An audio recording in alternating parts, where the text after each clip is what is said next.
Hey guys, George Bailey here. Today we're talking to New South Wales and Sydney Sixers gun all-rounder, Sean Abbott. The great thing about Sabba is he's so competitive, he can bowl at any stage of a white ball game, and his batting, which we've touted for many years, has really come on. On the flat wickets in Adelaide in the Sheffield Shield this year, he's been bashing the wicket, bowling with great speed, and he's also scored a magnificent first-class 100. And to cap it all off, he's one of the greatest fielders you've ever seen in your life. That's on the field. Off the field, he brings so many great qualities. He's a great person, he trains unbelievably well, and he's very loyal to his teammates. Today we're going to talk to him about his grassroots cricket, his pathway through to playing for New South Wales, and how his phenomenal form has seen him picked for the Australian Test squad.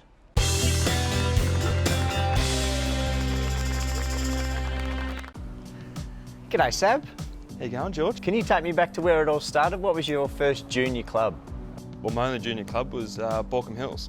I was lucky enough to have my brother and a couple of family friends play up an age group for the years that I was there in my age group. So half my team was actually younger. So yeah, it was a lot of fun. For a couple of years there, I'd play junior cricket in the morning, go and play with the older guys in the afternoon and not do so well. A lot of the guys that played for Baulkham Hills, we all played in the rep team for Parramatta, and we won the Green Shield for the first time in 50 years, which was pretty special. Nice one. Is there any advice from those days from any of the coaches, or when you used to step up and play with the older boys that rings in your ear today? Come from a football or rugby league playing family. My grandfather still works in the change room at the Parramatta Eels as a room attendant. Now, whenever he'd take me off to like a rep trial or come and watch on the weekend, every game he'd be telling me to bloody get in and have a crack and stop grabbing shirts and tackle properly. So try and take that into training now, obviously being a professional cricketer and touring with the Aussie team. You absolutely live that, because your intensity at training and the way you go about it is phenomenal. How did you find the step into senior cricket? It was tough. I mean, I remember vividly my first afternoon playing seniors cricket for Baulkham Hills. I was standing at mid-off and someone hit a catch at me, and I went to just, put my hands up and it was gone. And it didn't come down like it would off a young fella's bat. My younger brother was playing with me. I had a family friend, Nick Burtis, who played for the Blues last year. It was just a lot of fun. It almost felt like a bit of backyard cricket. Like, we played some pretty intense games of backyard cricket, so we almost took that fun and the behaviour out onto the cricket field. What age were you when you suddenly thought, you know what, if I put my head down here and work really hard, that there might actually be a career or a future for me as a cricketer? I reckon it was probably about my second year at Green Shield for Parramatta. I was captain.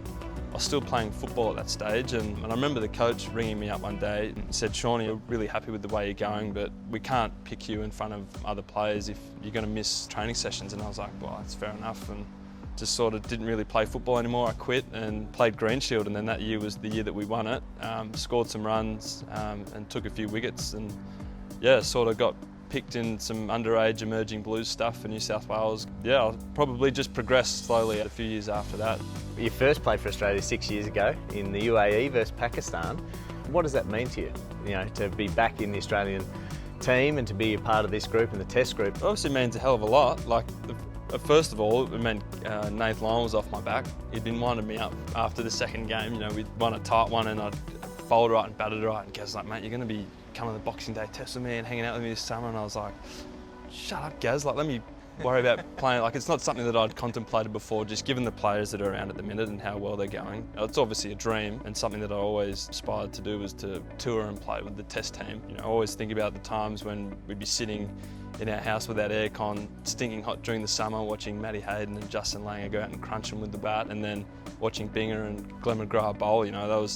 That was something that I always wanted to be a part of, and a little bit of tax on it, but I did have a few tears when Trevor rang me. I was actually a bit worried because the guys were getting phone calls after the game and they didn't know whether it was you or Trevor giving the bad news, and a couple of guys had phone calls from you saying that they were in and giving the plans and whatnot, and then I had Trevor Holmes going, I was like, no, bloody, I'm going to be, not with the guys for the summer, but obviously, one step closer to realising a dream there and touring with the guys for the summer. And then it started to sink in over the next few days. I'd never been to a Boxing Day Test. What's that going to feel like?